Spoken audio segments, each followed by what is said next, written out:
Bonjour. Est-ce qu'on a eu un bon culte ou non ce matin? On est dans la présence du Seigneur. Dans les deux parties, la partie d'adoration, ensuite la louange.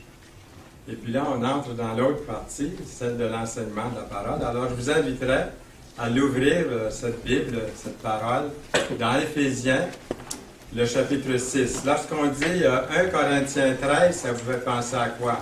L'amour. Hébreux 11. La foi. Cantique des cantiques. L'amour. Encore une fois, l'amour. Et puis, il y a des chapitres comme ça dans le Jean 3,16. Tout le monde connaît Jean 3,16, car Dieu a tant aimé le monde. Eh bien, quand on dit Éphésiens 6, moi, quand je pense à Éphésiens 6, je pense aux armes spirituelles, l'arsenal du croyant. Mais lorsque j'ai préparé le message, j'ai vu qu'il y avait des versets qui précédaient l'arsenal du croyant de Éphésiens 6, les versets 10 à 24. Il était aussi question de la soumission aux autorités.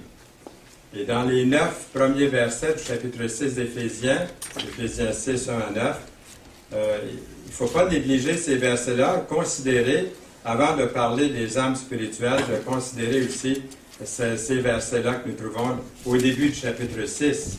Il est question dans la Bible d'un système d'autorité, non pas pour nous dominer d'une façon exagérée, mais Dieu l'a conçu, ce système, de telle sorte que pour que nous soyons entourés, protégés, gardés par lui. L'employé n'a pas à se préoccuper de la gestion d'une entreprise, comme on sait, parce que ce sont ses patrons qui doivent voir à la gestion.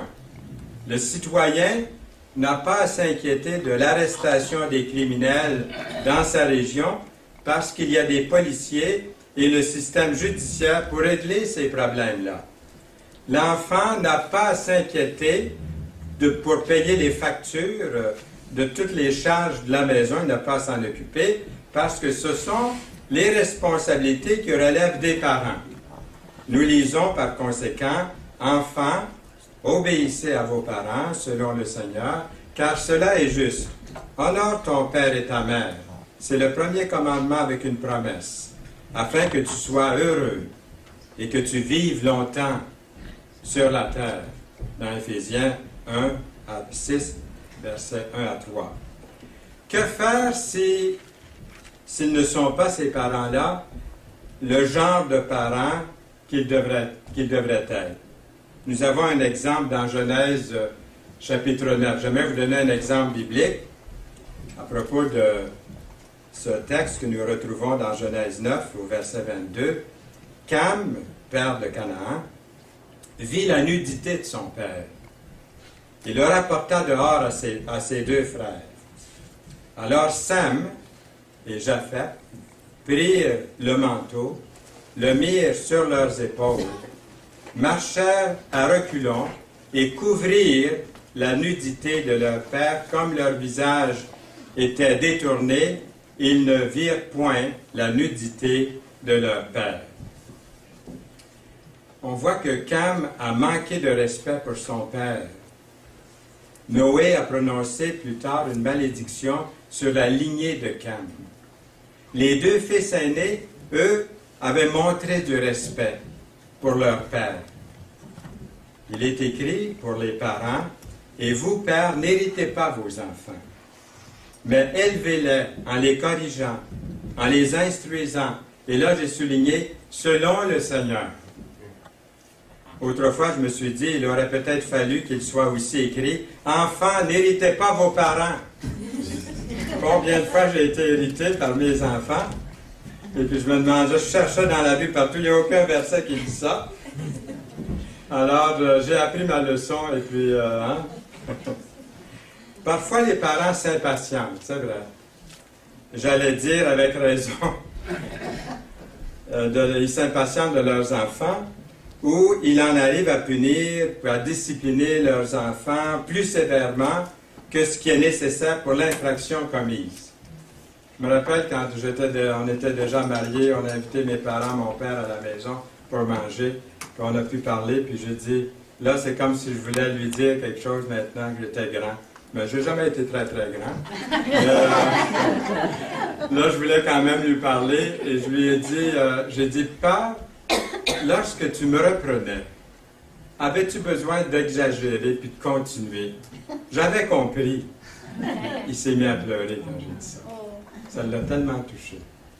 Mais on est parents pour la première fois. Donc, chers enfants, pardonnez-nous lorsqu'on exagère un peu avec tout ça. Si les parents disciplinent bien leurs enfants, mais qu'ils manquent d'amour pour eux, je pense que c'est ça surtout là, qui va faire mal aux enfants. Ces enfants, plus tard, pourraient ne pas bien comprendre ou bien connaître l'amour du Seigneur pour eux.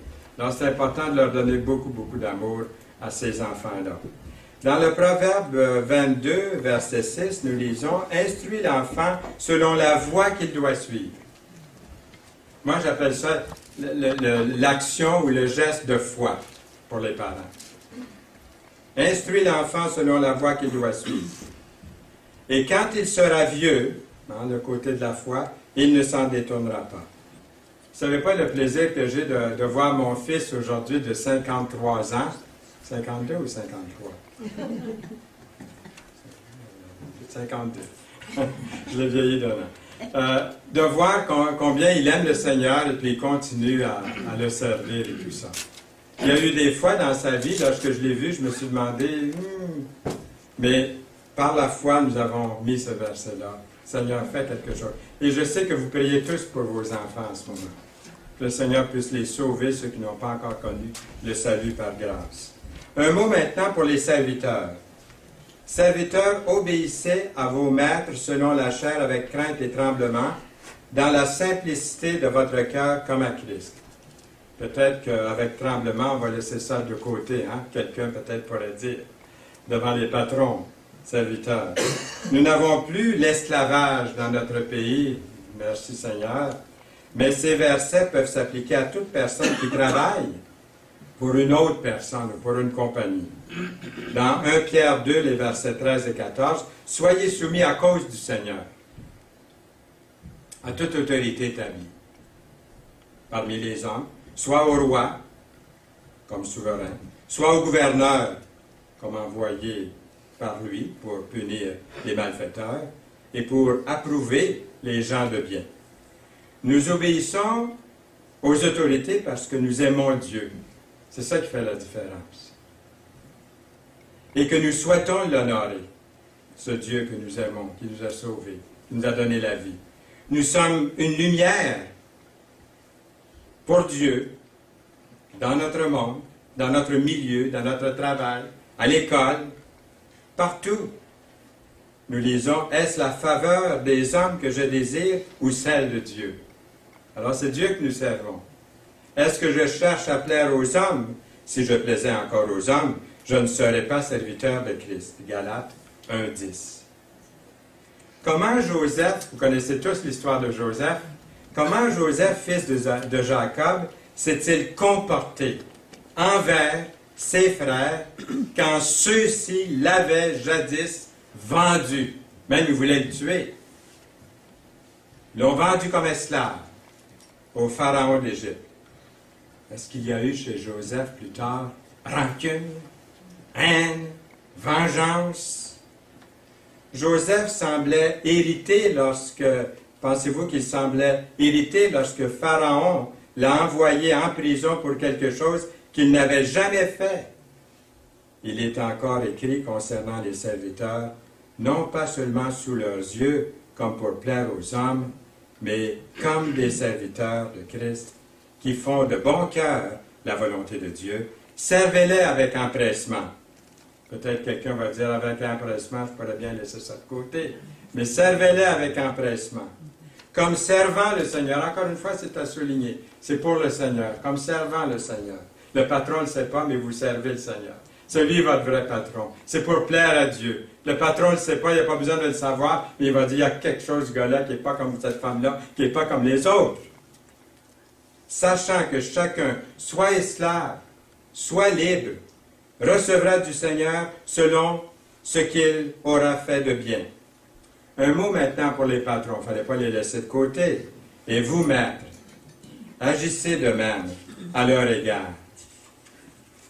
Et abstenez-vous de menaces, sachant que leur maître et le vôtre est dans les cieux, et que devant lui, il n'y a point de favoritisme. Éphésiens 6, verset 9. Parce que Dieu a permis qu'il y ait certains domaines où il y a des gens en leadership et en autorité, ne signifie pas qu'ils doivent abuser de ce pouvoir qu'il leur a attribué. Tout comme les parents pour les enfants, qui les supervisent et qui en prennent soin, ils prennent soin des enfants, de même pour toute autre personne en matière de leadership, ils doivent aussi prendre soin de ceux et celles dont ils ont la responsabilité. Tous ceux et celles qui sont sauvés hériteront la vie éternelle. Que vous ayez été esclaves, serviteurs, parents, maîtres, hommes ou femmes, Dieu ne fait pas de favoritisme. Devant Dieu, nous sommes tous des pécheurs perdus qu'il est venu sauver. Il est venu donner sa vie dans la personne du Fils de Dieu. Jésus est Dieu. Et il a autorité sur tout l'univers. C'était beau ce matin lorsque quelqu'un a souligné que c'est tout l'univers qui va venir rendre gloire à Dieu. On ne connaît pas la fin. Les hommes de science ne connaissent pas la fin de l'univers. Lorsqu'ils essaient de trouver la fin, qu'est-ce qu'ils trouvent? Un autre univers encore plus grand derrière tout ça. C'est incroyable. Moi, la tête me craque quand j'essaie de penser à tout ça, parce que c'est tellement grand. Jésus est Dieu, puis il a l'autorité sur tout ça. Mais lorsqu'il est venu en personne sur la terre, il s'est humilié. Il s'est humilié. Il s'est humilié en devenant serviteur de tous. Dans Jean 13, verset 16, nous lisons en vérité, et lorsque ça dit 2 fois en vérité, vous êtes aussi bien d'écouter et d'assimiler. En vérité, je vous le dis, le serviteur n'est pas plus grand que son Seigneur, ni l'apôtre plus grand que celui qui l'a envoyé. Nous pouvons prier pour ceux et celles en autorité pour qu'ils aient plus de sagesse, qu'ils aient plus d'amour, de miséricorde, pour gérer avec droiture. Si nous obéissons à nos parents et que nous leur rendions hommage, Dieu bénira. Nous n'avons pas à nous soucier de plaire aux gens parce que nous voulons plaire à Dieu. Et de tout faire comme si c'était pour Dieu, comme si c'était pour lui. Maintenant, on peut passer aux âmes spirituelles. Mettez votre arsenal à disposition. On commence maintenant avec Éphésiens 6, les versets 10 à 24. Très peu de gens vivent vraiment, vous allez peut-être être d'accord avec moi, les gens ne vivent pas dans le moment présent. Ils vivent pour quelque chose qui est à venir et puis ils trouvent des fois que ça passe vite, mais ils trouvent que c'est long quand on attend quelque chose qui ne vient pas. Ou on pense au bon vieux temps. Très peu de gens vivent vraiment le moment présent. Vivez le moment présent, assis ici, à écouter la parole de Dieu, à louer Dieu. C'est des moments privilégiés que le Seigneur nous donne. La plupart des gens se rendent compte que dans la vie, ça prend de la planification, de la préparation pour réussir, puis pour être efficace. Les personnes qui remettent à plus tard, comme on le sait, ou qui prennent du retard dans leurs préparatifs, se retrouvent souvent pressés, stressés, par manque de temps. Vous est-il arrivé d'être en retard dans la préparation de quelque chose, de votre travail, d'être vraiment en retard? Comment vous êtes-vous senti? C'est stressant, c'est fatigant, c'est lourd. Ça m'arrive quelquefois de faire la même expérience. Est-ce que ça vous est déjà arrivé que vous aviez bien planifié, pris de l'avance dans votre travail, et que vous aviez obtenu un travail bien fait? Comment vous êtes-vous senti à ce moment-là? Quand vous arrivez au vendredi ou au samedi, là, et puis que vous arrivez au samedi, puis que vous dites « Hey, mon travail est à date. J'ai tout mis à date. » Et puis c'est un sentiment merveilleux. Bien, le mot « guerre », parce que là, il faut introduire ce sujet-là, ce matin, dans notre message. le mot guerre nous amène souvent à l'esprit des images épouvantables et des paroles très graves, très tristes, des thèmes comme l'armure de Dieu ou l'arsenal du croyant peuvent devenir intimidants, surtout si nous vivons parce que nous vivons une époque justement où tant de personnes sont ravagées par les atrocités de la guerre. Vous avez vu les images de Côte d'Ivoire? Vous avez vu les images de la Libye, de l'Égypte, de la Tunisie? Vous avez vu hier les images à la télévision, les morts dans les rues, les blessés partout?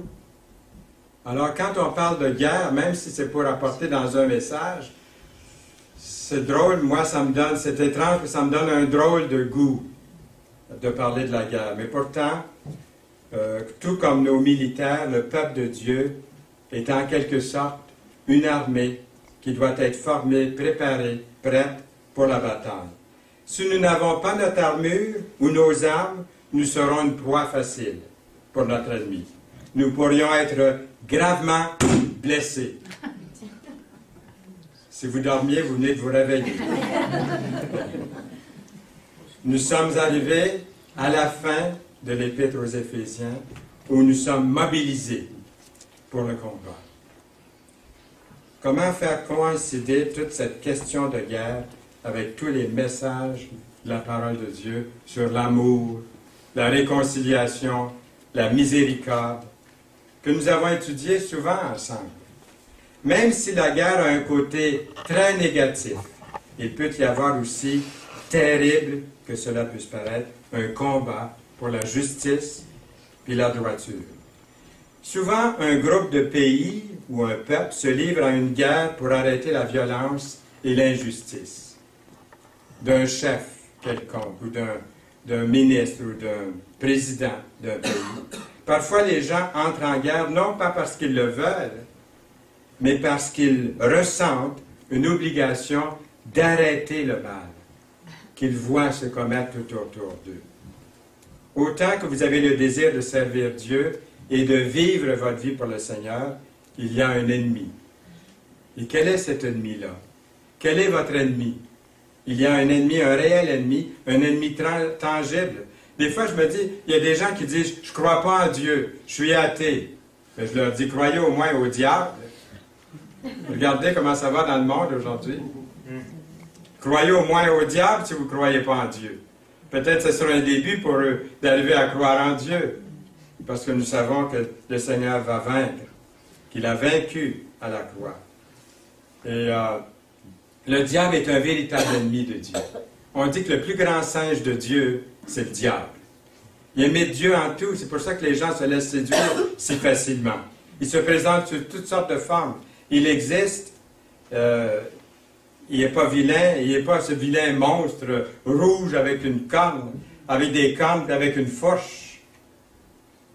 Quand j'ai appris la prière à l'école, quand j'étais en première année, hein, le premier jour, on nous a enseigné une prière. Il y avait la prière qui disait « Par ma faute, par ma faute, par ma très grande faute ». Moi, j'avais vu le diable avec une fourche et des cornes, puis je comprenais « Par ma fourche, par ma fourche, par ma très grande fourche ».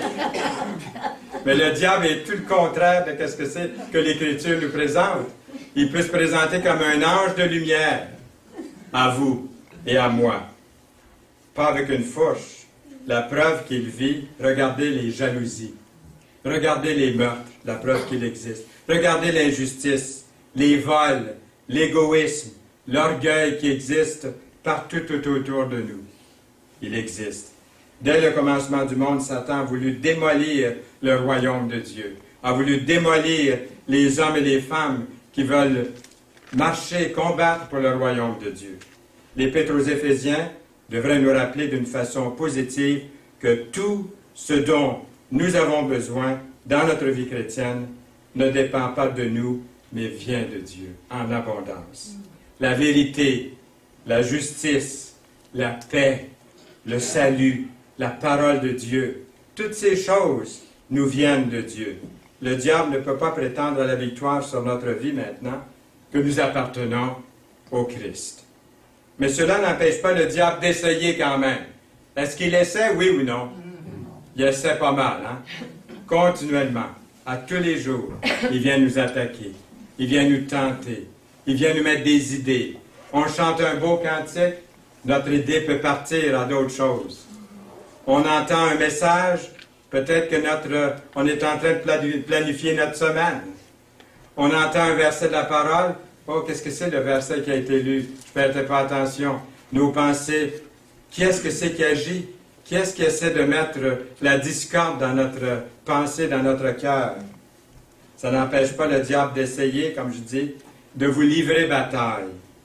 Que les derniers versets d'Éphésiens nous encouragent, nous fortifient à garder notre foi solide pour le reste de notre vie. C'est à Dieu qu'il faut faire la promesse, pas aux hommes.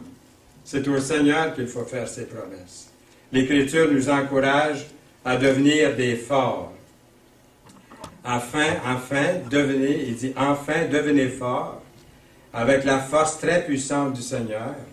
Prenez avec vous toutes les armes de Dieu pour pouvoir résister aux pièges de l'esprit du mal. Dans Éphésiens 6, 10 et 11. Non, ce n'est pas contre des êtres humains que nous devons lutter, mais c'est contre des forces très puissantes qui ont autorité et pouvoir. Nous devons lutter contre les puissances qui dirigent le monde de la nuit, contre les esprits mauvais qui habitent entre le ciel et la terre. On était surpris, Yolande et moi, lorsqu'on a lu la fin du verset 12, qui habite entre le ciel et la terre. Dans d'autres versions, c'est dit un peu différemment. J'utilise la nouvelle version c'est quoi? Nouvelle édition de Genève. Nouvelle édition de Genève. Je ne voulais pas prendre le temps de regarder au début de la Bible. C'est ce que j'utilise comme... c'est une version de 1979. Donc, nous avons ce beau verset dans Éphésiens 6, 12. Nous avons aussi « Devenez forts avec la force très puissante du Seigneur » au verset 10. Dieu dit à Josué dans l'Ancien Testament d'être fort, d'être courageux, afin de bien conduire les Israélites jusque dans la terre promise. Lorsque nous voyons des films des films bibliques, souvent qui viennent de Hollywood ou qui viennent d'ailleurs, les Moïse, les Josué, les Gédéon, tous les grands personnages bibliques, Hébreux 11, hein, ils nous sont présentés comme des beautés, comme des athlètes. Mais Moïse bégayait, puis Josué avait peur d'y aller, puis Jérémie dit « Je suis seulement qu'un enfant ». Donc le Seigneur peut se servir de moi, peut se servir de chacun de nous pour lui ici. Il dit à Josué d'être fort, d'être courageux, afin de bien conduire les Israélites jusque dans la terre promise. Un peu comme Josué et les Israélites devaient faire face à de nombreux opposants, tout en se dirigeant vers le pays de Canaan, nous aussi, nous allons rencontrer, you better believe it, hein? Vous allez rencontrer beaucoup d'opposition.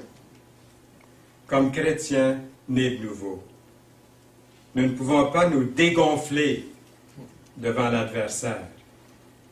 Nous devons être forts dans le Seigneur et se montrer fermes. Longtemps, longtemps, longtemps. Ce n'est pas une affaire de quelques jours, c'est une affaire de vie, de continuer à persévérer. Parce que vous servez un Dieu puissant. Vous servez un Dieu puissant. Oui, Dieu est miséricordieux, il est aimant, il est juste, mais il est également victorieux. Il est un Dieu jaloux, jaloux de vous, il veut vous avoir à lui. Une bonne jalousie, la jalousie de Dieu, de son peuple, désireux de votre dévouement complet, entier, pour lui. Dieu doit être pris au sérieux. Dieu n'est pas un lion improvisé, une marionnette. Dieu n'est pas une marionnette avec laquelle vous pouvez faire ce que vous voulez. On ne peut pas contrôler Dieu. Dieu n'a pas à rendre compte à l'homme de ses actions. Notre Dieu est au ciel, il fait tout ce qu'il veut. Psaume 115, verset 3. Vous avez pris une bonne décision, une merveilleuse décision de suivre le Seigneur Jésus-Christ. C'est une décision qui va changer à jamais votre avenir, qui va changer mon avenir pour le bon, pour le bien. Lorsque vous serez peut-être un peu découragé ou que vous commencerez à douter de votre décision de suivre le Seigneur, comme ça m'est déjà arrivé, de dire, ça sert à quoi? Ça sert à quoi? Je dis souvent au Seigneur, merci de m'avoir permis de vivre encore un petit peu plus pour pouvoir apprendre. Et je souhaite la même chose pour chacun de vous, qu'on puisse continuer à apprendre, que je puisse continuer à apprendre. J'ai tellement de choses à apprendre, mais rappelons-nous qu'il n'est pas seulement notre salut, mais il est aussi notre force, notre énergie, notre puissance. Regardez ce beau verset, Psaume 18, verset 2.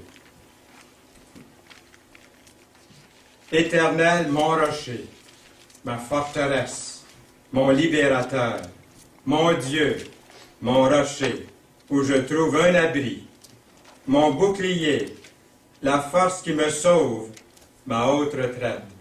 Lorsque le psalmiste a écrit ça, je ne pense pas qu'il s'est dit qu'est-ce que j'écrirais pour que ça paraisse bien, que ce soit beau, là. Il avait vraiment tout expérimenté ça, lui. Quand il a écrit le mot, le Mont Rocher, là, il disait ça, c'est quelque chose de solide. Hein? Quand il a dit ma forteresse, puis pourtant il avait été attaqué de toutes les façons, il a dit, comme j'ai été protégé, il est vraiment ma forteresse. Il est vraiment mon abri. Mon bouclier, lorsque j'ai eu des flèches de l'ennemi, il m'a vraiment protégé. Il est la force qui me sauve, ma haute retraite. Devenez fort contre le diable. Résistez au piège de l'esprit du mal, nous avons lu au verset 11. Le diable, Satan, ne veut pas que vous réussissiez. Il est très content quand le peuple de Dieu ne vit pas pour Dieu. La Bible compare Satan à un lion rugissant qui cherche à éloigner les chrétiens loin de Dieu. Nous lisons dans 1 Pierre 5, 8 et 9, « Soyez sobres, veillez. Votre adversaire, le diable, rôde comme un lion rugissant, cherchant qui il dévorera. Résistez-lui avec une foi ferme, sachant que les mêmes souffrances sont imposées à vos frères dans le monde. Vous n'êtes pas seuls à vivre ce que vous vivez. D'autres le vivent aussi. Il y aura des jours où vous serez tentés d'aller à l'encontre de la volonté du Seigneur Jésus-Christ. Ça vous paraît tellement difficile, tellement compliqué, laborieux. Vous pourriez être tenté de retomber dans les vieux patterns de votre ancienne vie, de votre ancien mode de vie. Nous lisons « Garde ton cœur plus que toute autre chose, car de lui viennent les sources de la vie » dans Proverbe 4, 23. Le Seigneur Jésus-Christ combattra pour nous, combattra pour vous, pour votre réussite et celle du corps, son Église. Aucune tentation ne vous est survenue qui n'ait été humaine. Il y a un chauffeur de taxi qui m'appelle de temps en temps, il est chrétien, il manque beaucoup de réunions, la plupart des réunions, il les a manquées à cause de son travail. C'est compliqué, il a besoin de travailler, mais il m'appelle souvent, il vient me voir aussi à la maison. On a des temps dans la parole. Et un de ses versets favoris, c'est celui-ci. « Aucune tentation ne vous est survenue qui n'ait été humaine. Et Dieu qui est fidèle ne permettra pas que vous soyez tentés au-delà de vos forces. Mais avec la tentation, il préparera aussi le moyen d'en sortir, afin que vous puissiez la supporter. » 1 Corinthiens 10, 13. Vous n'êtes pas seul dans votre équipe, mais désormais, c'est une corde à 3 brins. Jésus-Christ, l'Église et vous. Peut-il y avoir des conflits ou des divisions dans votre équipe, dans une équipe comme ça? Est-ce qu'il peut y avoir des conflits, des divisions parmi les soldats dans une telle armée? N'oublions pas, Satan sera vaincu, le Seigneur Jésus-Christ est venu sur la terre pour détruire à jamais les œuvres du diable. Peu importe comment le diable peut essayer, il ne peut pas nous séparer de Dieu. Vous êtes en sécurité dans le Seigneur, uniquement dans le Seigneur Jésus-Christ. Rien rien, absolument rien, ne pourra vous séparer de vous séparer de l'amour manifesté en Jésus-Christ, notre Seigneur. Je relis ce verset-là parce que j'ai hésité à le citer. Rien ne pourra vous séparer ou nous séparer de l'amour de Dieu manifesté en Jésus-Christ, notre Seigneur. Celui qui pratique le péché est du diable, car le diable pêche dès le commencement. Le Fils de Dieu est apparu afin de détruire les œuvres du diable. Dites Amen à ça. Hein? 1 Jean 3, 8. Résistez avec l'armure de Dieu. C'est pourquoi prenez toutes les armes de Dieu. Ainsi, dans les mauvais jours, vous pourrez résister. Et après avoir bien lutté, vous resterez debout. Éphésiens 6, verset 13. Quand j'étais plus jeune, j'ai été sauvé, j'ai accepté Jésus comme mon sauveur personnel à l'âge de 11 ans. Et quand j'étais plus jeune, il y a eu les persécutions. Ici au Québec, c'était pas facile de s'identifier comme chrétien. Donc il y avait des persécutions, il y avait des difficultés. Et même dans la vie chrétienne, en rentrant dans l'adolescence, je voyais que c'était difficile. J'avais besoin de toutes les armes de Dieu pour lutter, pour rester debout. Et puis, j'ai pensé à l'époque, quand j'étais plus jeune, entre 11 ans et peut-être 20 ans, je me disais souvent, vaut mieux avoir les épreuves maintenant, de faire face aux tentations maintenant, puis de résister pour qu'un jour je sois délivré complètement de tout ça, puis que ça aille tout seul, que ça aille bien. Parce que j'ai été désillusionné? Un petit peu, parce que ça continue, hein? À tous les jours d'aller auprès du Seigneur. C'est pas... La victoire, elle se fait à mesure qu'on avance. Et puis, la Bible utilise des images vraiment puissantes.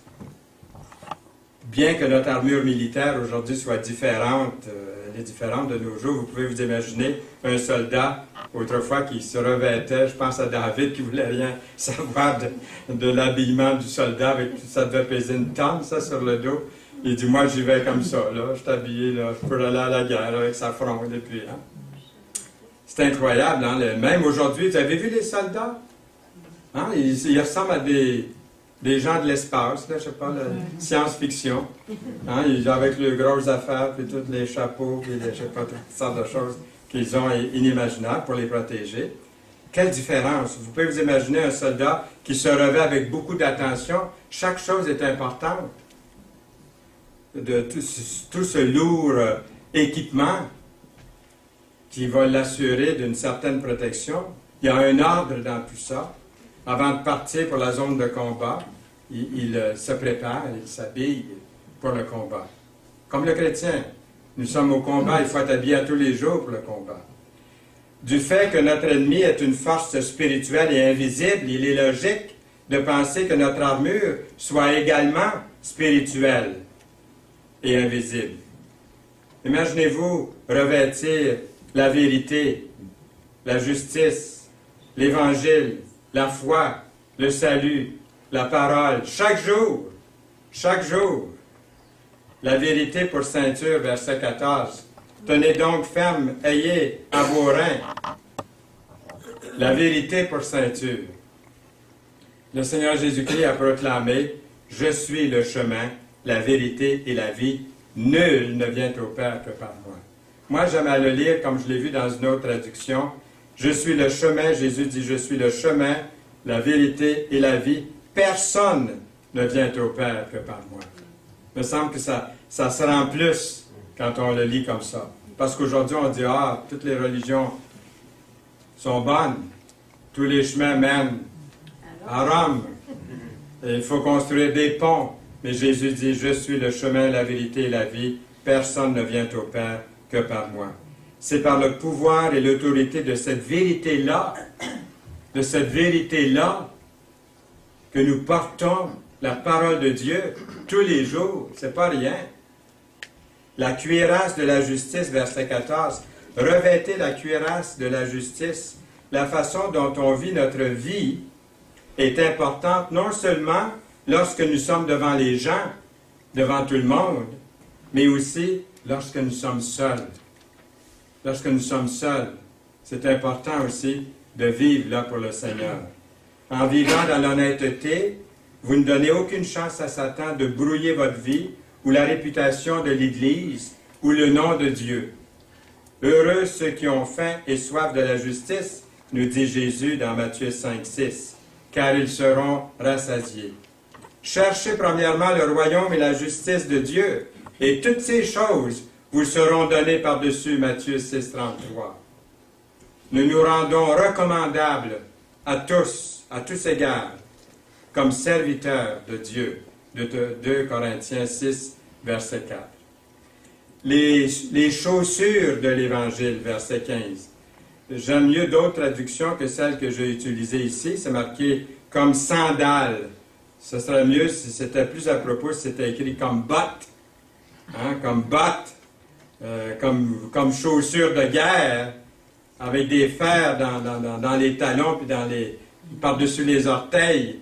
Ce serait plus réel de dire de l'avoir écrit comme ça, mais il y a une traduction qui dit comme sandales, l'ardeur pour annoncer la bonne nouvelle de la paix. Il peut être facile de penser que l'Évangile est important seulement au début de la vie chrétienne, puis qu'après ça, bon, les choses vont bien, on est sauvé, on a la vie éternelle, on a des bonnes réunions le dimanche matin, on loue le Seigneur, puis la semaine recommence, puis en tout ça sera un éternel recommencement, et puis on passe à d'autres choses, puis rien ne peut être plus éloigné de la vérité que ça. Tout chrétien a besoin d'Évangile à chaque instant de chaque jour de sa vie. L'Évangile nous rappelle la grâce de Dieu. L'Évangile nous ramène aux choses essentielles de base pour notre nouvelle vie en Dieu.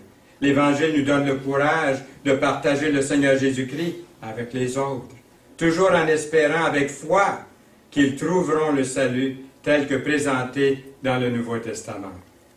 Car je n'ai point honte de l'Évangile.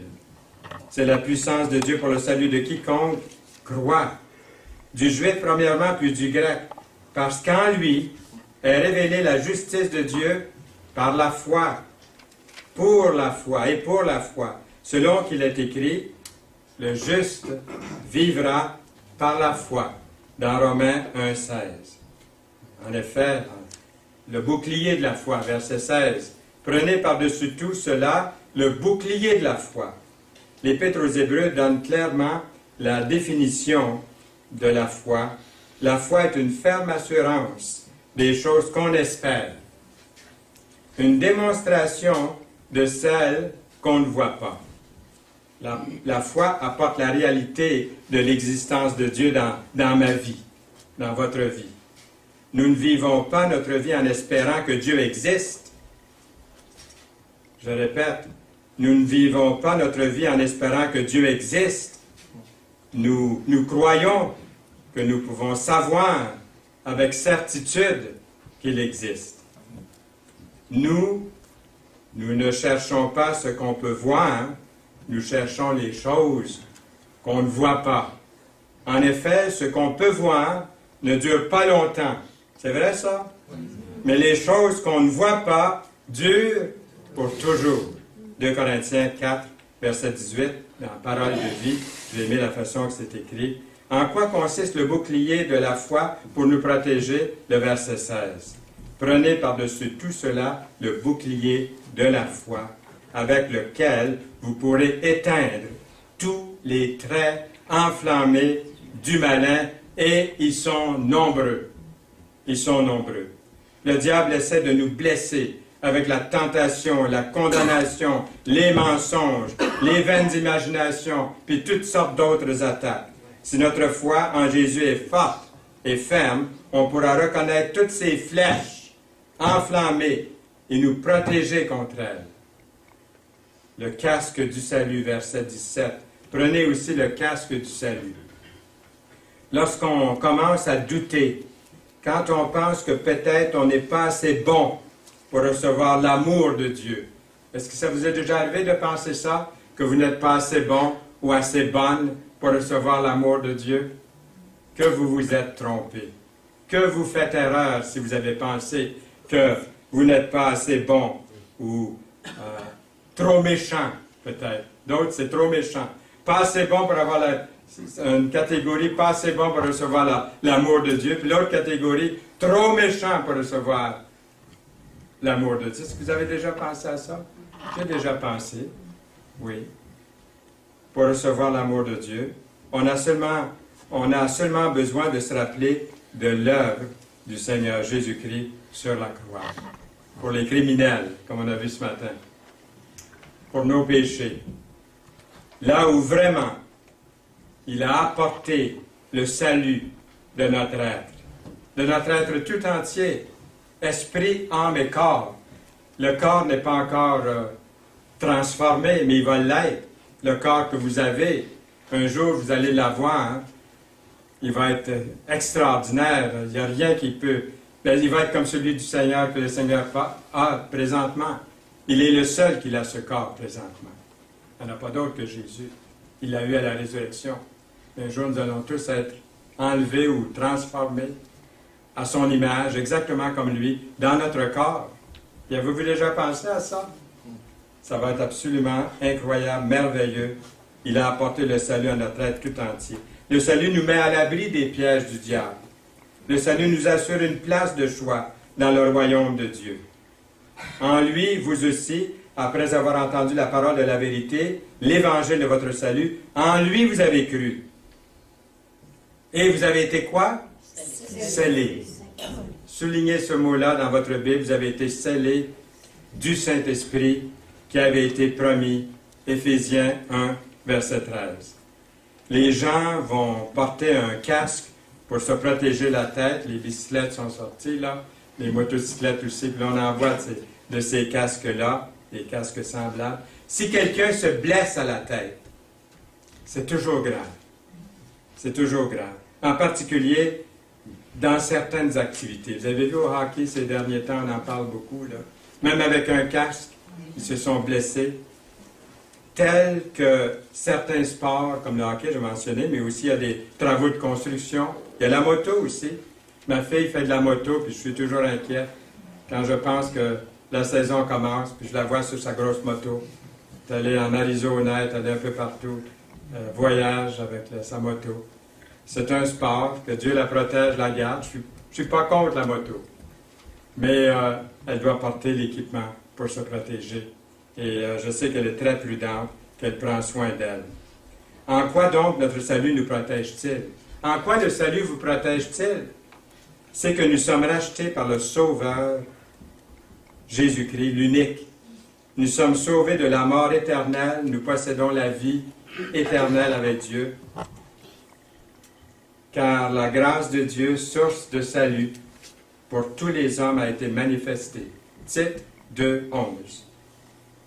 Et finalement, nous avons l'épée de l'Esprit, le verset 17. L'épée de l'Esprit qui est la parole de Dieu. Une des armes puissantes dans notre vie est la parole de Dieu.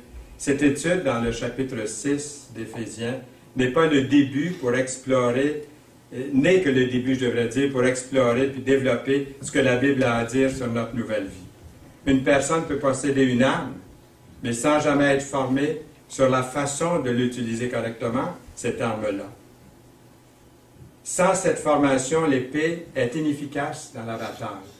Nous croyons que la Bible est la parole vivante de Dieu. 1 Pierre 1,23, puisque vous avez été régénérés, non par une semence corruptible, mais par une parole, une semence incorruptible, par la parole vivante et permanente de Dieu. Ce n'est pas un récit historique qui offre peu d'indications sur notre vie, mais il s'agit plutôt d'un livre inspiré de Dieu. Nous lisons dans le psaume 119, verset 9, « Comment le jeune homme rendra-t-il pur son sentier? » La réponse, en se dirigeant d'après ta parole. Nous lisons aussi dans Hébreux 4:12, « Car la parole de Dieu est vivante et efficace, plus tranchante qu'une épée quelconque à deux tranchants, pénétrante jusqu'à partager âme et esprit. » C'est pas mal affilé, ça. Jointure et moelle. Elle juge les sentiments et les pensées du cœur. Hébreux 4:12. Par la parole, mais aussi par la prière. Nous lisons, priez sans cesse, faites toutes vos prières et vos demandes par l'Esprit Saint. Il sera toujours question de prière dans toutes les prédications de la parole. C'est rare que j'entende un message apporté par quiconque qui ne mentionne pas la prière et la lecture de la parole. La prière à Dieu est très importante et fait partie de la vie chrétienne de tous les jours. Elle fait partie de notre communion avec Dieu. Nous pouvons littéralement parler à Dieu. J'entendais Ginette Renaud hier dire « J'ai chicané Dieu ». J'y ai parlé fort. Je ne sais pas s'il y en a qui ont entendu le programme. Elle parlait comme ça. Peut-être que des fois, on a grondé Dieu aussi. On était fâchés pour quelque chose. Mais on peut lui parler aussi doucement dans la prière. Pensez-y, vous pouvez parler directement à Dieu. La prière effectue des changements dans notre vie. Ça fait plusieurs années qu'on a ce petit cadre-là à la maison.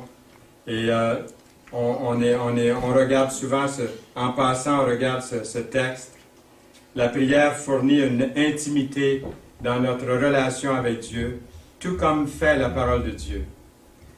Nous avons ce verset dans Jacques 5,16. « Confessez donc vos péchés les uns aux autres. » C'est bon de parler avec quelqu'un de spirituel, avec quelqu'un que vous considérez qui n'irait pas rapporter ailleurs tout ce que vous allez lui dire. Vous avez sa confiance, de pouvoir parler aux gens, de pouvoir confesser nos péchés les uns aux autres et prier les uns pour les autres, afin que vous soyez guéris. La prière agissante du juste a une grande efficacité. Dans Jacques 5,16. En restant en communion constante avec Dieu, vous êtes conscient de sa présence tout au long de la journée. À tous les jours, la prière est un rappel continuel que Dieu veille sur vous et qu'il n'y a rien hors de son contrôle. Ne vous inquiétez de rien. On dit que 92% de nos inquiétudes ne sont pas fondées. 8% sont fondées. Mais 92% ne sont pas fondées. Vous ferez une liste un jour, vous allez voir que c'est pas mal révélateur, cette statistique, si on peut dire. Ne vous inquiétez de rien, mais en toute chose, faites connaître vos besoins à Dieu par des prières et des supplications. Des supplications, hein? Le tourmenter, autrement dit. Des supplications avec des actions de grâce, Philippiens 4,6. Armés jusqu'aux dents, c'est être muni de nombreuses armes et protégé des pieds jusqu'à la tête. Vous avez entendu cette expression-là, hein? Protégé, armé jusqu'aux dents, on a tous entendu ça. C'est une expression qui date du 15e siècle. On disait également, dans l'ancien français, armé jusqu'aux ongles. On peut supposer que l'utilisation des dents et des ongles permet de figurer que l'on est habillé d'armes sur toutes les parties du corps, sans exception. En conclusion, c'est un honneur d'être un soldat de Jésus-Christ dans l'armée de Dieu, de combattre pour l'évangile de vérité et le grand Dieu, créateur de l'univers. Dieu cherche des femmes et des hommes forts, courageux, pleinement préparés pour le combat. Cette bataille est réelle. Pensez-vous qu'elle est réelle? Oui. Pensez-vous qu'elle fait rage? Oh, oui, qu'elle fait rage, hein? Allons-nous rester fidèles? Oui. Persévérants? Oui. Dans l'offensive? Oui. Pour le royaume de Dieu? Oui. Amen. Moi, je vous dis Amen. Hein? Je n'ai pas terminé, un petit mot encore pour terminer. Vous revêtir de l'armure complète de Dieu vous protégera des pièges du diable. Ne vous contentez pas de porter l'armure. C'est beau, ça reluit. C'est pas sali encore. C'est beau de la porter, l'armure. Mais soyons toujours prêts à l'utiliser. L'Épître aux Éphésiens se termine par ces merveilleuses paroles. Que la grâce soit avec vous, avec tous ceux qui aiment. Aimez-vous le Seigneur Jésus-Christ? Oui. Alors, tous ceux qui aiment notre Seigneur Jésus-Christ d'un amour inaltérable. Amen. Amen. Seigneur, merci pour ta parole, pour ce beau chapitre que nous connaissons comme le chapitre des armes spirituelles du chrétien, mais il y avait ces quelques versets au début qui nous parlent d'être soumis aux autorités. Merci pour ce message aujourd'hui de ta parole et qu'elle puisse, cette parole, continuer à pénétrer dans nos cœurs pour ta plus grande gloire. Au nom de Jésus-Christ. Amen. Amen.